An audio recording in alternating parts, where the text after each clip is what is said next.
Good. Okay, great. Congressman, if you want to start with your statement. Very briefly, summarize it. Thank you very much for coming down today. I remain hopeful that a federal court will recognize this extreme racial gerrymander and will throw out the Trump plan. I have been very fortunate to represent the only town I've ever called home for a number of years, and I hope I'll be able to continue to file for re-election as I'd already planned to do in Congressional District 37. However, if the court does not agree that this is a racial gerrymander and we have new districts, I have first said that I think it's very important for Congressman Casar to defend Congressional District 35, which is his district. Most of his district is today under the existing plan outside of Austin, which he's represented a corner of for the last 2.5 years. I believe it's very important not to surrender that district to Donald Trump and his enablers. It is especially true because it's a winnable district. It's 57% Hispanic, more Hispanic than the district he has now. And we can look at the performance of President Biden and senatorial candidates to show that this is a district that with enough hard work we can prevail in. That's important because what is at stake is the future of our country and whether Trump has one-man rule. If he gets 5 new seats out of Texas and replaces 5 Democrats, that one-man rule is on the way. It appears that Congressman Casar has decided he would rather challenge me than challenge Trump. And so I was faced with the decision as to whether it's really in the interest of our fight against Trump tyranny to step aside instead of fighting other Democrats. I made that decision. I stick by it. I wish him the best if that's the way it turns out. But I think what we need is a united effort at a time our country is in great peril from Trump tyranny to stand together, to push back, and to try to claim as many of these 5 seats when they are approved later today as possible. With that, I invite any of your questions. Congressman, are you saying that if the courts uphold the maps, then you will not run? That's correct. If the only choice is to have myself and Congressman Casar competing in the district I represent today, which under the Trump maps has more than 2/3 of the people I represent and only a fraction of those he represents, I will still stand aside because I think it's more important to fight Trump tyranny than to fight one another. Congressman, is there a specific reason you would not consider just kind of moving into another district and running? Yes. Austin's the only town I've ever called home. And the idea that I would be the one that would leave Austin and run in a 57% Hispanic district is not one that's going to achieve what we want relative to Trump. I know it's hard to move. I have been through this before when I opened an office in McAllen, when I opened an office in San Antonio. But Austin's my home, and we probably need most effectively to win that district an able, forceful Hispanic voice to appeal to disaffected Hispanics and disaffected people of all types. I wish that would be Congressman Casar. I think he's best positioned as the only incumbent in that district, even though he only has a fraction of it, but he's chosen to do otherwise. Congressman, would you consider running for statewide office? Not really. I've done that once long ago. It's the only time I've ever been defeated was in a statewide race for the United States Senate. I'm blessed to have had this opportunity for so many decades to represent Austin. And whatever the outcome, if the courts do not give me the opportunity to run for re-election in this district, I'll remain involved here in Austin as I always have been. Congressman, Wendy Davis's op-ed encouraging you to make way for Congressman Casar. Did that have anything to do with your decision, and what are some of the feedback that you've gotten from your peers? Exactly. It did in one sense. Of course, Wendy has never been an active supporter of mine, and some of the other people that signed on to that Chronicle article have not been involved in my campaign in years.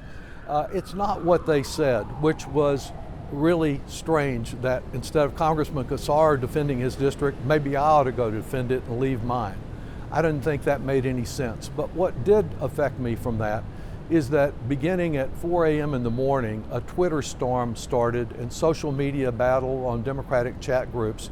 And it was just indicative of the fact that we're going to have a slugfest here if we have 2 Democratic members of Congress running against one another.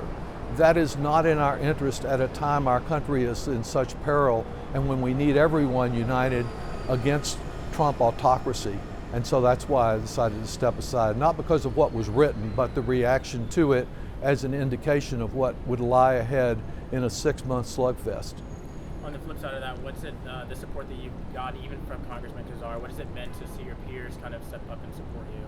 Well, it's certainly encouraging, the many comments that I received. A large number of people ready to endorse me publicly in a race if I face Congressman Casar, including a number of local elected officials. But again, I think you have to put aside personal concerns and recognize what's at stake here. And so I appreciate the comments before my announcement and after my election, after my announcement, but it's about how we unite against Trump. Congressman, if redistricting is really setting a bad example here in Central Texas with what's going on, why should Democrats embrace that strategy in blue states?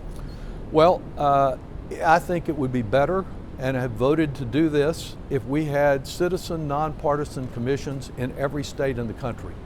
Republicans blocked that effort when we offered it in Congress. We cannot have a checkerboard system where injustice prevails in a state dominated by Republicans like Texas, and fairness exists in Democratic states. The only pushback we have against Trump taking 5 Democratic seats and trying to turn them into Republicans is a response from a state like California. They can perhaps check Texas 5 for 5, but we do not have states to do that to counter Missouri, Ohio, Indiana, Florida. Trump will have the advantage if we surrender all 5 of those seats to him in Texas.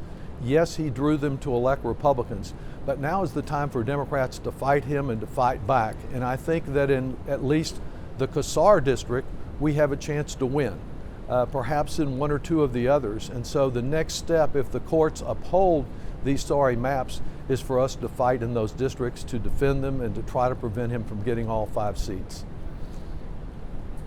What conversations have you had with Congressman Casar in the past 24 hours, if any? I think the last contact we had was brief at the Capitol in the Rotunda. Both of us united in opposing these plans and in earlier rallies, but we've not talked since I made my announcement. Congressman, you've been a progressive champion for decades. How does it feel to be, in a sense, being asked to make way for a younger progressive as opposed to your stance? My feeling is we need all generations participating.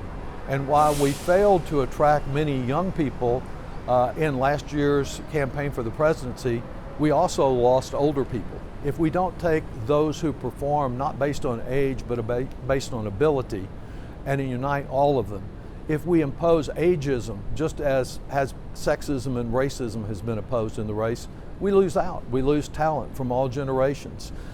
Some have pointed to my statement about President Biden. I think that is a strength. I was willing to step out and say to the president of my own party that you do not have the performance, you do not have the electability to be successful. Some other people were more concerned about their careers and were unwilling to join me. And so it took 3 weeks from my call until we actually got President Biden to step aside. I wish that had happened earlier. It is, I would say, ironic that some would question my age in this when I know Congressman Casar has been going around the country with a fellow who's 5 or 6 years older than me named Bernie Sanders, and no one has called for him to step aside. Congressman, yesterday Chip Roy announced that he's going to run for State Attorney General, so now his seat becomes available. What is your perceived notion about how Democrats could maybe perform for that district? Well, first, I'll have to say that as much as I disagree with Chip Roy, I respect him. He has been willing to stand up at times against President Trump and people in his own party. I share his concern about our growing budget deficit. I'm a pay-as-you-go progressive, not one who wants to just spend for everything that I want. As to his seat, it was already gerrymandered to almost guarantee a Republican. Now even more gerrymandered. So I think it's a very difficult seat for a Democrat to compete in. They drew all these districts, every one, including Greg's, to elect a Republican. It takes careful analysis to allocate resources to those where Trump's high watermark of 10% doesn't really mean that a Democrat will be blocked. In Chip's seat, it's pretty tough. Congressman, state lawmakers just passed camp safety legislation in response to the deadly floods back in July. Is there anything on the federal level that maybe you think needs to Absolutely. have attention? You know, within a very short period of time after I attended the prayer service for one of these little 8-year-old girls that was drowned, I began exploring with the National Weather Service how they handled this. I met with FEMA to talk about how they handled it. I believe these deaths should never have occurred. There was failure at every level. Gross negligence in Kerr County, failure to respond in advance from the state of Texas. They're doing this after the fact. And I believe that the cuts that were made at the National Weather Service and at FEMA seriously impaired the federal response. I have been trying now for over a month to get the National Weather Service to produce for me the tapes of who they were contacting and whether they were only contacting the guy that was asleep or were broadcasting a broad warning in Kerr County. They have declined to provide timely access to tapes that the director of the National Weather Service told me one-on-one were available. And I'm going to stay after them on that and their logs of contacts. I think they had a tendency, after losing a key member of the National Weather Service who was the meteorologist responsible for contacting local folks, he wasn't there that night, nor was a hydrologist to follow the water that evening available in the local office, that they are not producing the logs because they don't want the public to see them. We need that information. We need to know whether the cutbacks that Trump and DOJ made to the National Weather Service and to NOAA contributed to these deaths. And I want that information. I think the public deserves it, and I'm going to continue pressing for it. On a national issue, sir. Yes, sir. What do you think about the FBI raiding the former National Security Advisor's home? Other than recognizing the danger that Vladimir Putin poses not only to Ukraine but to the world, there are very few things I've ever agreed with John Bolton on. He is a far right kind of war promoting person that I've been on the opposite side of throughout my career. But what happened today with this invasion, because he pointed out how Putin is manipulating Trump, expresses the very kind of danger that has encouraged me to make the decision I have about redistricting. Our country is at peril when one-man rule begins to intimidate anyone that questions him, whether from the right or the not so right. And so I'm very troubled by the invasion of Bolton's home and by Trump's earlier decision to remove security from him when they knew that he was under threat from Iranian agents for death. This is a day in American history that shows one more step that Trump is taking toward authoritarianism. We will not get tyranny, authoritarianism, full-born at one time. It happens step by step. And the step Trump is taking through redistricting is one way to maintain his power, and the intimidation of anyone who questions him is another. It's a very troubling development. Where do you go from now, Congressman? What's the next step? Well, your status? I have a number of meetings to initiate in that some of which I've delayed because of all the work over redistricting. Now that that plan is about to be adopted, there's one community group after another. If I'm not successful with the court case, I still have a minimum of 16 months to represent this community. Our office is working every day on concerns that our neighbors have, on community concerns. And tomorrow I'll be at the celebration of Ukrainian Independence Day at the state capitol. Next week, speaking to the university Democrats, to a number of other organizations. I plan to remain actively involved in my time in Congress.